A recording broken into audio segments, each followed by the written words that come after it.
안녕하세요. 마음통연구소 대표 백선영입니다. 여러분들은 갈등을 잘 풀어가고 있나요? 우리는 일상에서 종종 갈등을 경험하곤 합니다. 저 사람은 왜 저런 말을 하는 거지? 왜 함께 해야 하는 일을 나에게만 떠넘기는 거지? 참 저 사람은 이기적인 사람이야. 등 다양한 상황과 이유로 인해서 갈등을 경험하곤 하죠. 갈등을 조직적 차원으로 살펴보면요, 두 가지로 구분할 수 있습니다.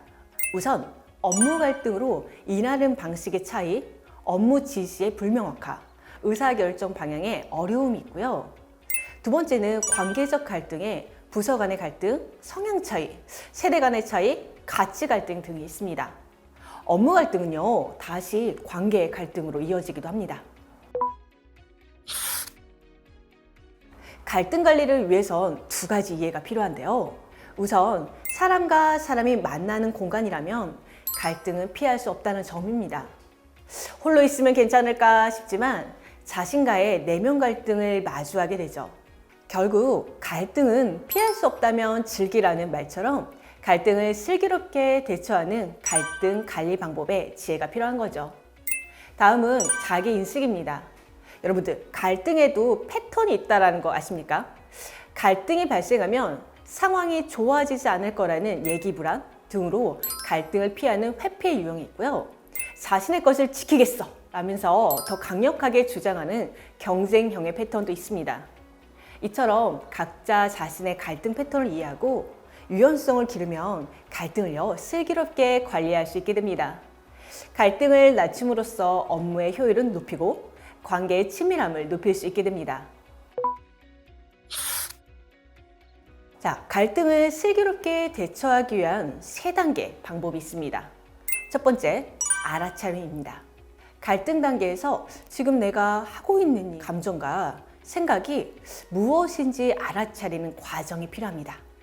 두 번째는요, 욕구의 이해입니다. 나는 지금 무엇을 원하고 필요로 하고 있는지 명확하게 하는 것입니다.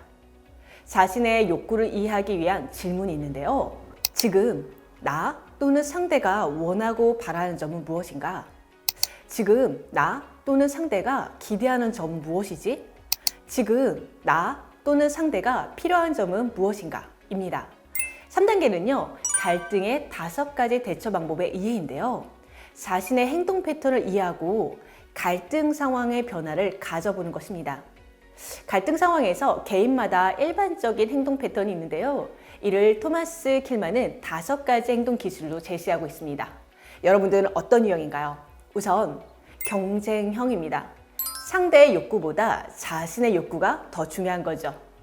이는 이기는 게 우선 아니겠어요? 라고 생각하는 관점입니다. 두 번째는요, 수용형의 관점입니다.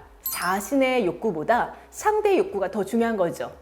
저는 져주는 게 이기는 거라 생각합니다. 세 번째는요, 회피형입니다. 상대와 자신의 욕구에 반응하지 않는 거죠. 저는요, 괜히 참견했다가 손해보고 싶지 않아요. 네 번째는요, 타협형입니다. 상대와 자신의 욕구를 듣고요, 각자 조금씩 양보하는 거죠. 우리 좀 반반 서로 조금씩 양보해요 라는 의미입니다.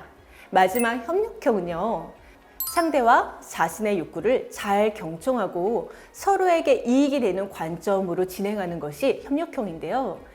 저희는요, 허심탄회하게 이야기하면 모두에게 도움이 되는 결론으로 도달할 수 있지 않을까요? 라는 관점을 가지고 있습니다. 자, 이렇게 5가지 유형에 대해서 설명을 드렸는데요. 어떤 유형이 좋고 어떤 유형이 나쁘게 들리시나요?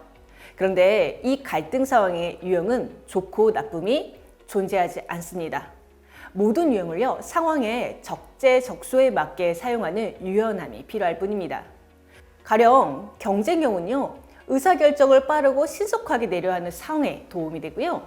수용형은 이슈가 상대에게 더 중요한 사안일 때 또는 신용을 얻고자 할 때 쓰는 방법입니다.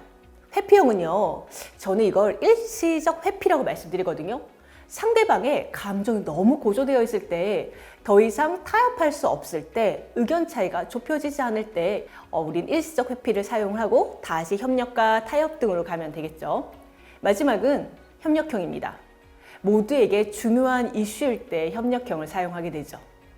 자, 로고테라피를 창안한 빅터 프랭클린 박사님은요, 죽음의 수용소라는 책에서 이런 말을 합니다. 자극과 반응 사이에는 공간이 있다. 그 공간 안에는 선택의 힘이 있다.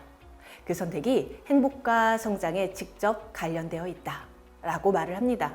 자, 빅터 프랭클린 박사님은요, 제2차 세계대전 때 수용소 안에서 이 책을 썼는데요. 이때 우리는 모두가 선택할 수 있는 힘이 있음을 전하고 있습니다. 이 말을 해석하면 삶에서 우리가 통제할 수 없는 것은 자극, 즉 상황입니다. 하지만 자극에 대해서요, 반응, 행동은 내가 얼마든지 선택할 수 있다는 거죠. 반응을 선택하기 위해서는 자극과 반응 사이에 이런 공간을 만들어 주시는 게 중요한데요. 이 공간이라는 의미는 나의 감정과 욕구를 인식하고 어떻게 상대에게 표현해야 될지에 대한 생각의 힘을 넓혀야 함을 의미하고 있습니다. 자극을 알아차리고요. 생각을 바라보면서 지금 내가 필요한 행동과 대처 방법을 유연하게 가진다면 갈등 상황에서 모두가 승자가 될 수 있을 것입니다. 지금까지 심리학을 기반으로 관계 코칭과 리더십을 전하는 강사 백선영이었습니다. 감사합니다.